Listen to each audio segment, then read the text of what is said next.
think about this concept of praying full. Think about going to a Chinese buffet. Okay, I love Chinese buffet.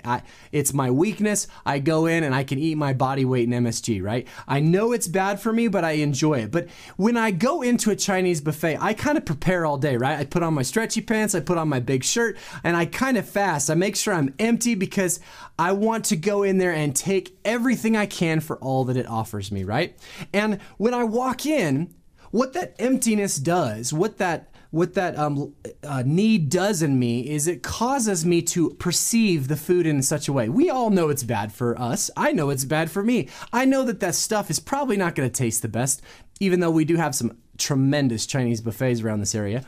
But I don't see it for what it is.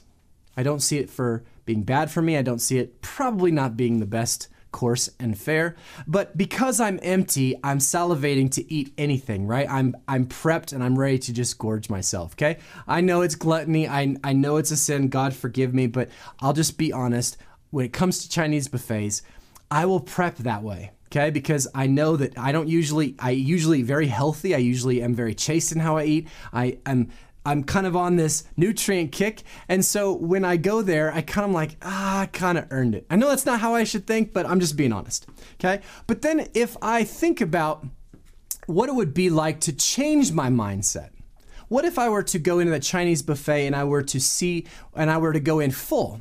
I've eaten all day. I've eaten good food. I've eaten good nutrition. My body is taken care of. Then I come in and I have a very different perspective because I'm operating on full. I see it for what it is now.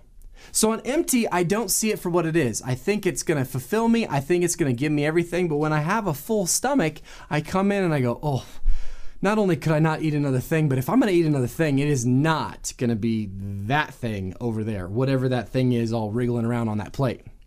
Okay? And so this can be a helpful perspective, I think, thinking about a buffet and empty and full when it comes to operating in life. See, if we operate, let's take first an empty mentality.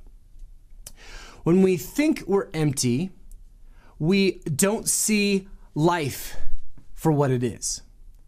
Okay? We think we have to fill up on this world. Okay? And we don't see God for who He is. And so we turn kind of into this person of critical complaint. The world is perpetually not enough. God is perpetually not enough, because when we're operating on this empty mentality, we don't see the world for what it is, that it's going to kill us. And so we gorge ourselves trying to get full, but we can't get full and it's never enough. Or we project our empty on God, and we do this maybe as a believer and an unbeliever. We project our need, our empty on God, and we feel like we're lacking. And so we misinterpret who He is.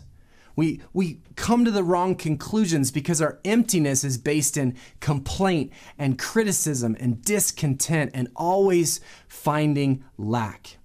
And so it's also going to not only determine how we relate to God, but also others, because if we're in this perpetual place of empty, we're going to relate to people in two ways. We're either going to flatter them because the people that are better than us, we want to somehow elevate our emptiness up to them so we don't feel the empty. Or we're going to slander and criticize those below us because we want to push them down. Either way, we're attempting to elevate ourselves. We're attempting to make ourselves feel better than them, or we're attempting to make ourselves feel better than who we really are, by flattering or by slandering. And that is why God hates so much slander and gossip and flattery and people-pleasing, because it gives us a false sense of who we are, and it's operating out of an empty perspective of who we are. And we're wrongly elevating ourselves either by pushing people down or ascending to the people we think we should be around, right? And when we're operating on empty, we tend to fall for anything.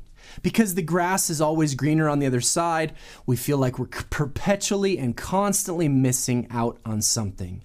And so this operating empty mentality it produces a wrong approach, much like a Chinese buffet. We're coming into the world and we're gorging ourselves trying to fill up the empty.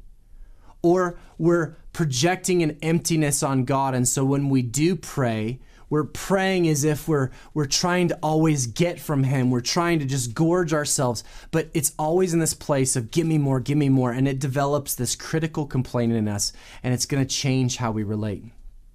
This operating in an incomplete or empty mentality is everywhere, and I think it's evident in two ways. It's either evident in people who check in fully into the world or check out fully.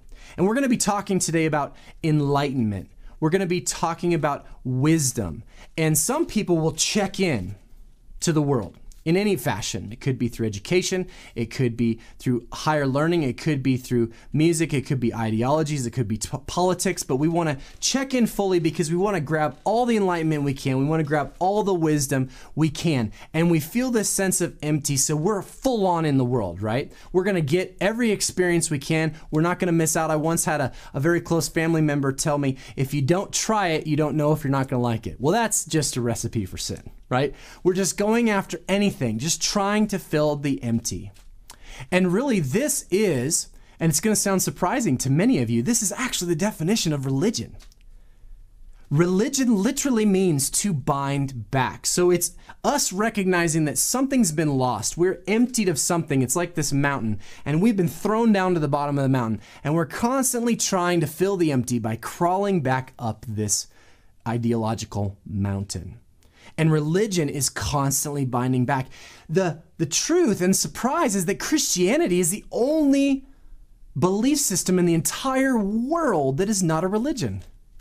Because it doesn't claim to bind back. It doesn't claim that we can somehow fill that sense of empty and somehow climb high enough to get it full.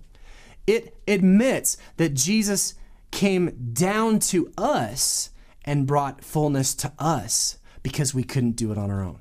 That's what brought me to Jesus as an atheist, as I saw the trajectory of the scripture was absolutely different than science. It was absolutely different than any other cult, any other religion in the world, because it lacked that need to bind back. That need that I had in empty was met in a Savior who came down, not me ascending back up. So we check in out of this incomplete mentality, trying to bind ourselves back, whatever it is, trying to prove to somebody something that we are full or get full. Or we check out, okay? A lot of people in the way of enlightenment or to gain wisdom, they'll perpetuate a check out belief, like the popular mindfulness, which is kind of stems from Buddhism, and we have a rhyme on mindfulness I'd encourage you to check out that goes along with this Ephesians study, okay? But in mindfulness, the goal is to train your mind to move through every aspect of life with this focus and consciousness. But it does so by always suspending interpretation or judgment of experiences or events. So it's always trying to kind of put you in this place of separating yourself out from any situation because you're just not going to have an opinion. That's the way to kind of get to the mecca of tolerance, is just to not care. And so you get to this place of perception of the past and the future dissolves into kind of this non-dual nothingness. Instead of the benefits promised of mindfulness, where you're actually loving others, you're actually saying, well, we're going to separate ourselves. We're going to pull ourselves back from others to love others. Well, that's the opposite. And it actually creates this sense of detachment from reality. It deadens our conscience by suspending any evaluation of right and wrong. So it literally is, there's many studies of which I do not have time to get into right now that actually show it's an effective brainwashing mechanism because it detaches us. It creates a separation in this personhood. And a lot of the people who've gone into meditation and mindfulness cults actually have shown higher stress, higher anxiety, higher suicidal thoughts, higher interaction with darkness, higher interaction with evil tendencies, simply because there's this separation, there's this feeling of duplicitousness that starts to form in us because we're checking out. We've said, I feel empty in this world, so I've got to somehow pull back and get myself out. Or I felt abused in this world. A lot of times people who are attracted to the mindfulness are usually people who have experienced intense abuse or intense. So our heart for them should not be hate but compassion. Why? Because we sense that deeper down, why would someone need to detach unless what they're running from internally is so painful that they just cannot deal with it. And so this check-in, check-out mentality is really the two evidences of an empty mindset.